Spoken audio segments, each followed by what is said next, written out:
Alors, tu as sûrement déjà entendu parler du régime cétogène. Donc, qu'est-ce que c'est et pourquoi tout le monde en parle?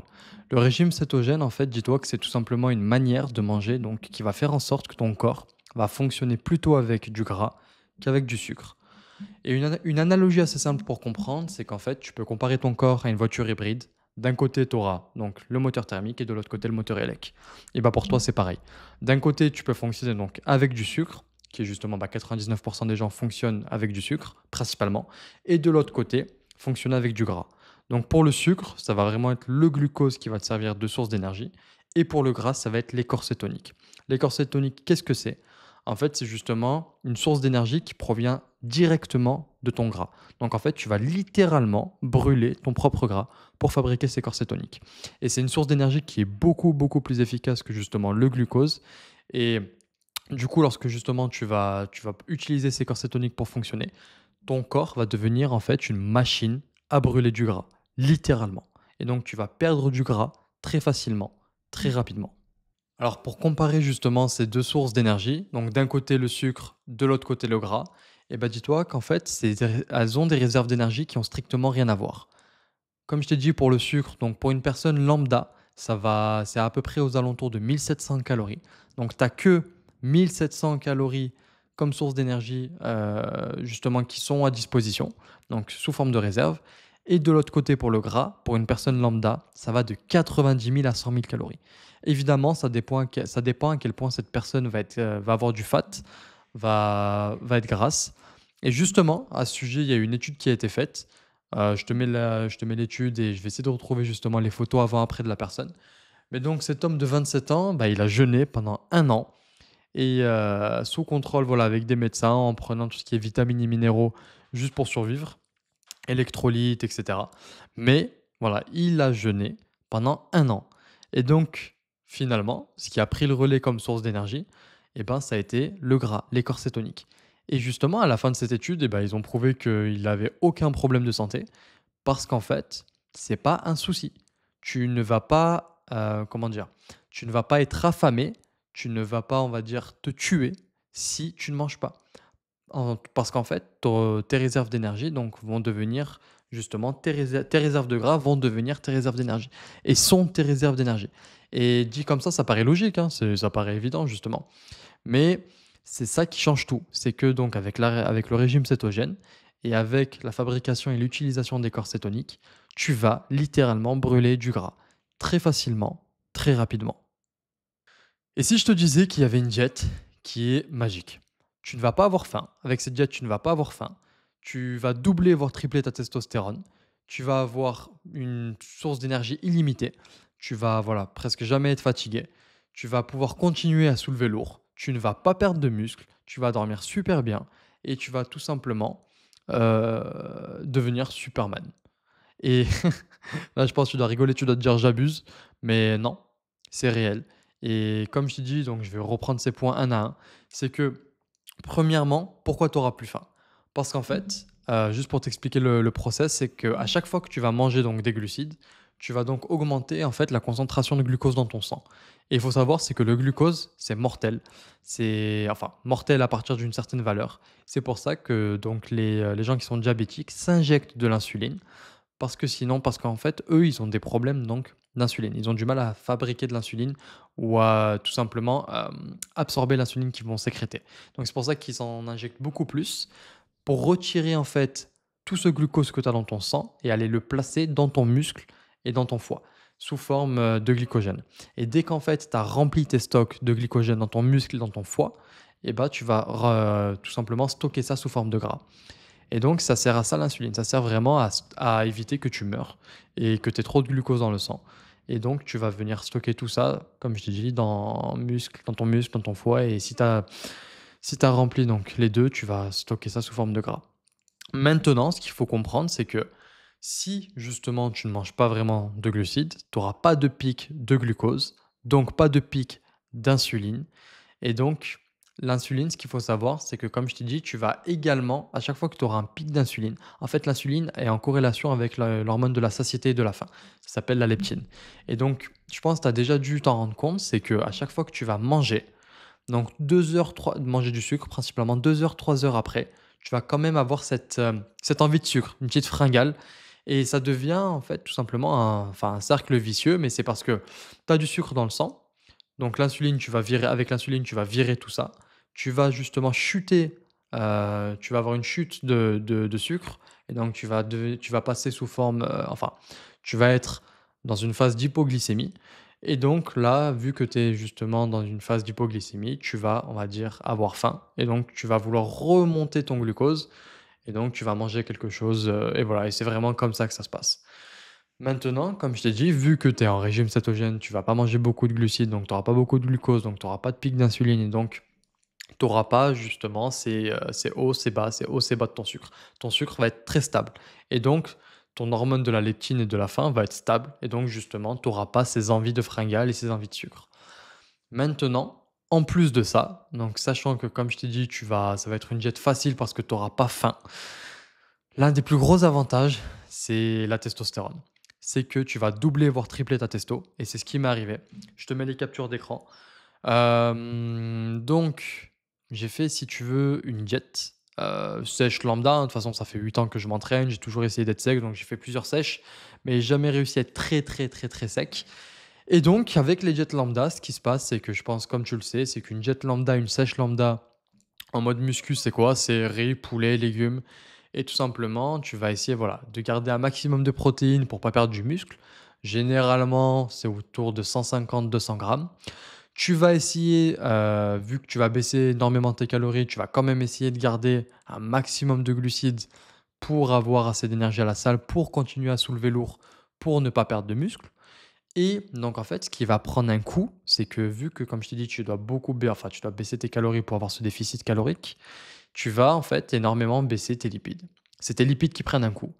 Et si tu as pas beaucoup de lipides, même voilà, je veux dire les valeurs lambda, c'est qu'on te dit c'est 1 gramme par poids de corps, et cetera. Mais bon, tu vas baisser en fait tes lipides et donc tu auras, bah, moins de testostérone. Parce qu'en fait, dans les lipides, tu as du cholestérol, suivant l'aliment que tu vas manger, genre la viande, les œufs, et cetera et d'autres aliments, tu as du cholestérol et en fait, les hormones, y compris la testostérone, est fabriquée directement à partir du cholestérol.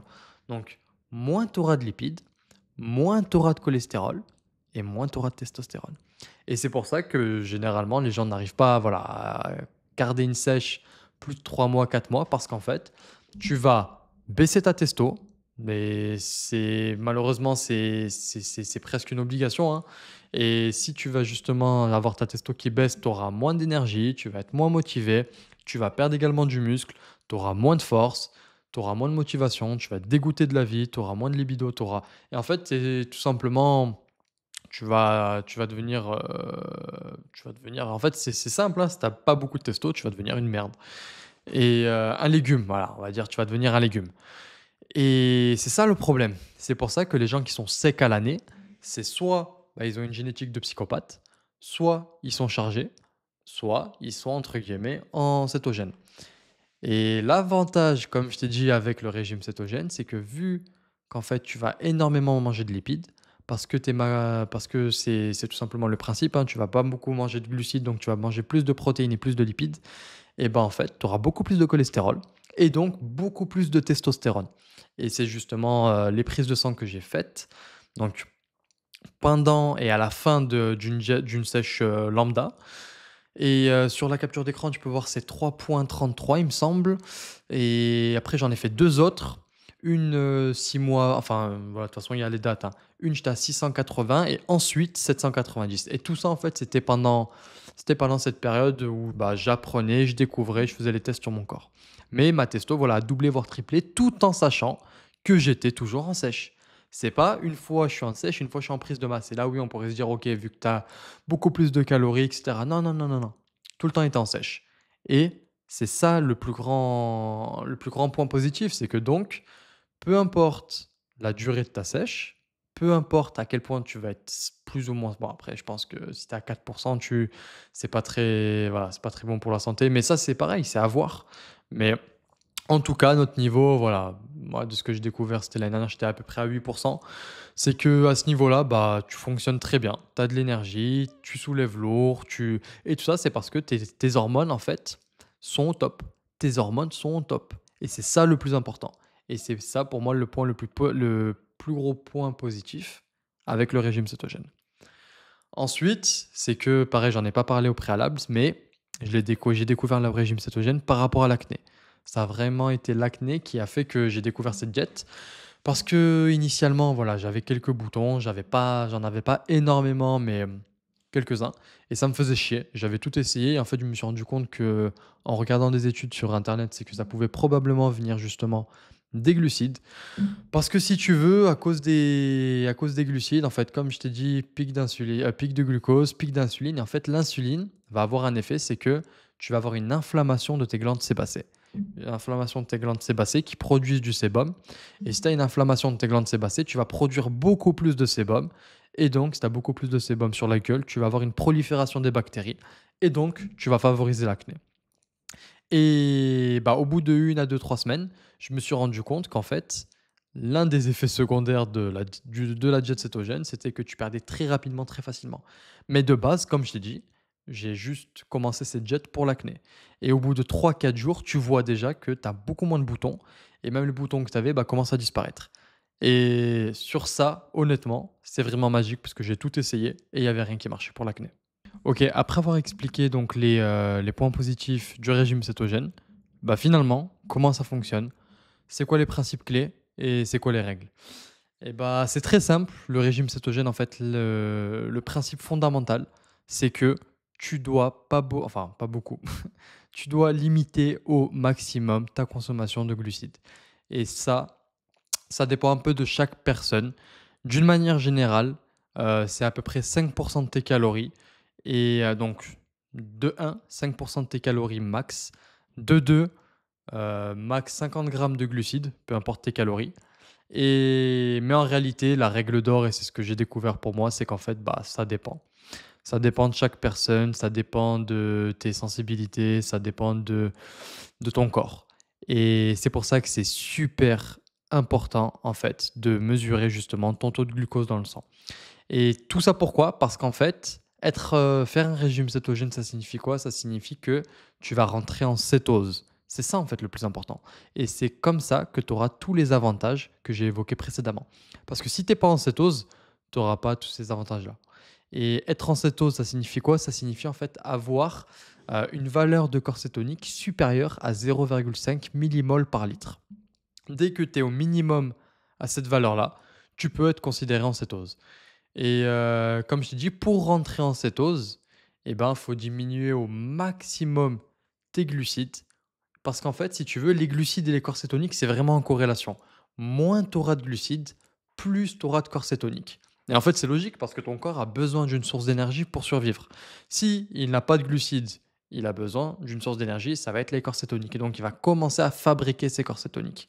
Parce que initialement, comme je t'ai dit, tu utilises du sucre, donc tu as pas besoin de tes corps cétoniques, tu t'en fous. Et en fait, vu que tu vas réduire énormément ta consommation de glucides, moi personnellement, je suis à 10 grammes de glucides par jour et ça provient seulement des œufs. Pour un œuf, tu as à peu près 1 gramme de glucides, donc ça provient seulement de ça. Hem, bref, pour revenir au sujet, c'est que voilà, vu que justement tu vas diminuer en fait tes glucides, tu vas, augmenter tes corps cétoniques et pour ça que c'est super important de tester ton glucose et les corps cétoniques avec les boîtiers. Par exemple, voilà, ça c'est pour tester mes corps cétoniques avec les languettes. Donc c'est simple, c'est qu'en fait tu vas piquer ton doigt, pareil avec le sucre. Ou sinon avec le sucre, ce que j'avais, j'ai justement réinstallé un, c'est les boîtiers continus, en fait, qu'ont les diabétiques. Tu mets un boîtier, enfin c'est un petit boîtier, je te mets la capture d'écran, mais voilà, ça te permet de connaître 24 heures sur 24 en fait, donc ton sucre. Donc ça, c'est top. Hem, seul truc, c'est voilà, ça dure 14 jours et ça coûte 70 balles à peu près. Mais voilà et donc c'est super important de mesurer en fait, de mesurer tes corps cétoniques et ton glucose pour comprendre ton corps, parce qu'on est tous différents. On est tous légèrement différents et le truc, c'est qu'en fait, si tu ne sais pas que tu es en cétose, tu arriveras jamais à avoir tous ces points, tu auras pas tous ces points positifs que j'ai évoqués. Et ça serait débile parce qu'en fait, du coup, tu te fatigues pour rien, quoi, tout simplement. Mais voilà. Et donc pour les macronutriments, ce qui est assez simple, comme je t'ai dit, c'est que en fait, c'est 70 de tes calories tes 70 de tes calories, ça doit venir justement des lipides et 25 à 30 de protéines et de 0 à 5 les glucides. Mais l'erreur que j'ai faite au début et ce que la plupart des gens justement qui n'arrivent pas à rentrer en cétose font et la plupart justement du temps, c'est que c'est des personnes qui, sont en mode muscu qui font cette erreur, c'est qu'en fait, ils vont, sans le vouloir ou en ou en le sachant, ils vont en fait manger trop de protéines. Ils vont manger par exemple 50 50-50 protéines, lipides et ce qui va se passer, c'est qu'en fait, tu vas quand même avoir beaucoup de glucose dans le sang. Pourquoi? Malgré que tu ne manges pas de glucides, parce qu'en fait, tu vas rencontrer le phénomène de néoglucogénèse, qui est un phénomène justement créé par ton foie, qui est que tu vas convertir en fait tes protéines en lipides, parce que en glucose pardon. Tu vas convertir tes protéines sous forme de glucose et c'est ça le problème. Et donc, en fait, tu vas pas rentrer en cétose parce que tu auras du glucose. Comme je t'ai dit, c'est vraiment en corrélation. Si tu as du glucose, tu auras pas de corps cétonique. Et c'est pour ça que faut vraiment respecter ce principe de à peu près 70 de lipides et 25 de protéines et 5 de glucides. Mais comme je t'ai dit, je vais me répéter une énième fois, c'est que il faut que tu mesures tes valeurs pour connaître ton corps et savoir justement, hem à quel niveau tu dois, tout simplement diminuer tes glucides et diminuer ou augmenter tes protéines. Personnellement, comme je te dis, moi, c'est à peu près, 65-35. 65 de lipides et 35 de protéines et je suis en cétose. Alors ce qui va se passer du coup au début, en fait, lorsque donc tu vas faire ton régime cétogène, donc tu vas perdre énormément de poids la première semaine, mais t'affole pas. Tu vas pas perdre 4 kilos de gras. En fait, même si tu vas perdre par exemple 4 kilos, ça va majoritairement être de l'eau. Parce que comme tu as compris, du coup, tu vas vider en fait tes stocks de sucre, donc de glycogène. Et le glycogène, c'est justement principalement composé d'eau. Et donc, tu vas énormément perdre d'eau la première et la deuxième semaine. Et tu vas également beaucoup pisser du coup. Parce qu'en fait, tu vas voilà, vraiment vider tout ça. Tu vas vraiment vider tous tes stocks de glycogène dans ton muscle et dans ton foie. Et c'est pour ça que les premières semaines, tu vas perdre beaucoup, beaucoup, beaucoup de poids. Comme je t'ai dit, la première semaine, ce serait pas moi, j'avais perdu 5 kilos, 4 kilos la première semaine, c'est pas étonnant. Heu, Par contre, voilà, sache que la suite des semaines, c'est que tu vas quand même perdre beaucoup de poids et là, ça sera du gras et de toute façon, tu vas le si tu es physiquement, tu vas le voir entre guillemets que tu es beaucoup plus sec, visuellement. Et voilà, c'est parce qu'en fait, tu as vidé, bah, comme je t'ai dit, donc l'eau, donc sous déjà premièrement donc intracellulaire, donc sous forme de glycogène, voilà et sous-cutané. Donc en fait, voilà, tu vas avoir l'impression d'être plus sec, mais comme je t'ai dit, ça va principalement en fait être de l'eau que tu auras perdu, même si tu vas perdre beaucoup de poids par la suite. Bon, par contre, du coup, voilà, après tous ces points positifs de la diète cétogène, tu dois te dire: «OK, mais comment ça se fait qu'il y ait pas beaucoup de personnes qui fassent ça?» Ou, il y a un problème dans l'histoire, il me raconte des conneries. Et bah, oui et non. Tu auras tous ces points positifs, c'est vrai, c'est des faits. De toute façon, tu as vu les chiffres, tu as vu les captures d'écran, c'est des faits. Le problème, c'est quoi? Pourquoi pas plus de personnes justement font ça, sachant que c'est magique et que tu deviens Superman? Tout simplement parce que déjà de un, ils ont pas la discipline, d'arrêter les glucides, lorsque tu parles à des gens des fois d'arrêter de manger des glucides, ils tu l'impression, ouais, tu leur dis: «Je sais pas, hein, mais» voilà, pour certaines personnes, c'est inconcevable d'arrêter de manger des glucides et du sucre.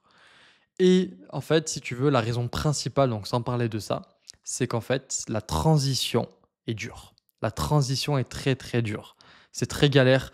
Lorsque je parle de transition, je parle du moment où justement, bah, tu vas arrêter de manger, tu vas vider tes stocks de glycogène et donc de sucre. Et en fait, la transition où tu vas justement fabriquer ces corps cétoniques, et bah, c'est ça qui est galère. C'est vraiment ça qui va être compliqué parce que tu vas facilement fabriquer ces corps cétoniques, mais le problème, là où tu as justement le point négatif, c'est que ton corps, au début, n'est pas adapté à utiliser ces corps cétoniques. C'est pour ça que pour mesurer, tes corps cétoniques, tu es pas obligé au début de, mesurer ton sang. Tu peux juste acheter les languettes, ça coûte que dalle, ou tu pisses dessus parce qu'en fait, les corps cétoniques, tu vas les rejeter. Au début de ta transition, la première semaine, cette transition, en fait, dure, principalement, la plus grosse transition dure trois jours à une semaine et c'est vraiment là où tu vas avoir, bah, toute la fatigue, toute, la perte d'énergie et comme je t'ai dit, tu vas rejeter ces corps cétoniques puisque ton corps, tes mitochondries, tes cellules, ton corps, en fait, n'est pas adapté à utiliser ces corps cétoniques et ça prend du temps et comme je t'ai dit, principalement, c'est quelques jours pour la plus grosse, transition. Mais pour être totalement adapté à la cétogène et vraiment être à 100%, quand je dis 100%, c'est avoir, autant d'énergie que si tu es en prise de masse, et ben, enfin, on va dire avoir autant d'énergie en prise de masse qu'en sèche, malgré que tu sois en sèche et que tu aies autant d'énergie et ça, voilà, ça prend vraiment plusieurs mois d'adaptation pour, en fait, adapter tous tes mitochondries, tes cellules, ton corps à utiliser du gras, des corps cétoniques comme source d'énergie. Et honnêtement, cette période de transition, comme je t'ai dit, tu vas être fatigué, tu auras pas de force, tu vas te dire: «C'est quoi cette jet de merde? Qu'est-ce qu'il m'a raconté le frérot?» Mais c'est normal, c'est le jeu. Sachant que comme tu vas perdre beaucoup d'eau, franchement, prends des électrolytes. Prends des électrolytes parce que tu vas perdre beaucoup d'eau et en fait, avec le régime cétogène, faut manger beaucoup plus de sodium parce que vu que justement, tu vas pas avoir vraiment de stock de glycogène, même si même si en réalité, lorsque ça fait longtemps que tu fais ça, si. Parce que voilà, tout ce que je te dis, je le sors pas de mon chapeau. C'est premièrement, en fait, j'ai fait mes recherches. Deuxièmement, j'ai testé tout sur moi et avec des fois des comment dire? Avec des fois les points négatifs de tester les choses sur soi, c'est que, bah, voilà, soit on va dire, c'est tu fais de la R&D sur ton corps, donc des fois tu te sers en fait de ton corps comme crash test et voilà. Des fois, même pour te dire, je suis tombé dans les pommes et cetera en faisant certaines conneries. Mais c'est comme ça que tu apprends et c'est comme ça que justement tu vois ce qui marche pas. Et c'est pour ça que je te dis tout ça, pour éviter que tu fasses les mêmes erreurs et que tu prennes déjà du temps à comprendre ce qui marche, que tu te casses la tête, que tu aies tous les points négatifs que j'ai eu. Donc voilà, comme je t'ai dit, essaye d'être au maximum, de limiter au maximum ta consommation de glucides. Comme ça, en fait, faut vraiment forcer ton corps à utiliser à fabriquer des corps cétoniques et à les utiliser et pour ça, faut limiter au max ta consommation de glucides et donc ton taux de glucose dans le sang. Donc écoute, je te dis bon courage si tu es si tu motivé à faire la diète cétogène. En tout cas, honnêtement, avec le recul, je vois pas pourquoi j'arrêterais la diète cétogène puisque tu peux également faire une prise de masse en diète cétogène. Mais je comprends pas les gens maintenant qui font une diète lambda. Parce que comme je t'ai dit, t'as pas de testo, tu perds de la testo, tu perds de la force, tu perds de l'énergie, tu peux pas être sec toute l'année. Honnêtement, faire une sèche avec une alimentation lambda, riz, poulet, légumes, je trouve ça totalement débile. Après, chacun fait ce qu'il veut.